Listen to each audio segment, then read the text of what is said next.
yourself too much grace? This is a question I get as a coach all the time, and it's exactly what I want to talk to you about in today's video. Giving ourselves grace is often related to our feelings of self-compassion. People who identify as people who want to give themselves self-compassion will often say, hey, I want to work on giving myself more grace. But one of the biggest fears that we hear from our clients who are working on self-compassion is that somehow they will hit a limit. Somehow they will hit a point where they're giving themselves too much self-compassion, too much grace, and they're somehow letting themselves off the hook. And if that happens, they won't get the behavior change that they want.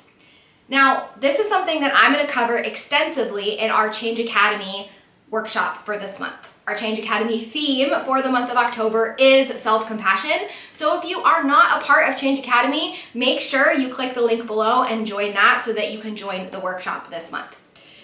But beyond that, in this video, I want to talk about the 3 reasons why you're not giving yourself too much grace, you're not being too self-compassionate.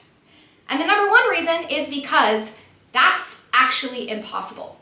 So the idea that self-compassion is letting ourselves off the hook or giving ourselves grace is actually incorrect.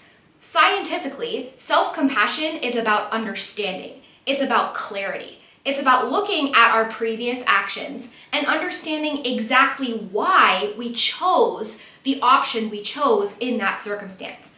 It's about not necessarily viewing our past behavior as a good thing or a bad thing or a right decision or a wrong decision. Instead, it's about getting really clear on our understanding of why. So if you have too much self-compassion, that's like saying you understand yourself too well, which is essentially impossible. So that's reason number 1. Reason number 2 is that the people who say they give themselves too much grace often need to give themselves more grace. Here's what that looks like. Let's say that you've been waking up late over and over and over again, and every single time you're telling yourself, oh, it's totally fine, it's totally fine, it's totally fine. And you're telling yourself, oh, I'm giving myself too much grace, and that's why I continue to wake up late.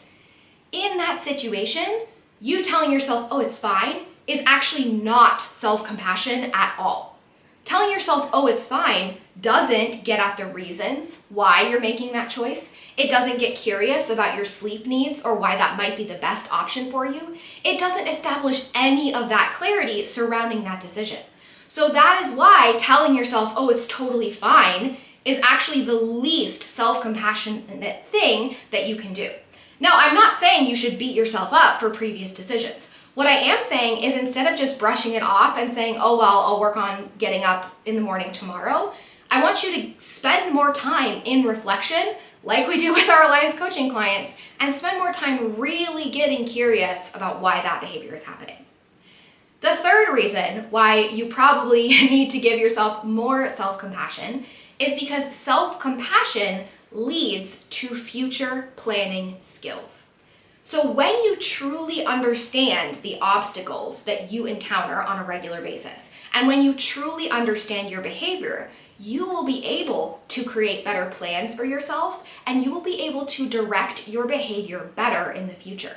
So if you are having problems with follow through, if you are having problems with doing the things that you said you're going to do, if your plans are falling apart, if you are not living the life in the way that you're dreaming of, in the way that you intend to, that is a sign that you actually need more self-compassion, because you're lacking that understanding, you're lacking that clarity and insight that is actually going to, in the future, when you get it, drive you to create a better plan, drive you to understand yourself more so you're able to adjust your behavior.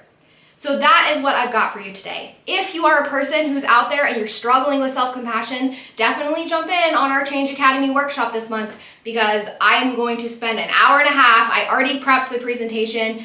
It's going to talk about the deep science, the 3 components of self-compassion, and very specific evidence-based interventions that you can use to understand yourself better, to get more clarity, because understanding yourself is the best possible thing you can do in order to change your behavior more effectively and more frequently in the future.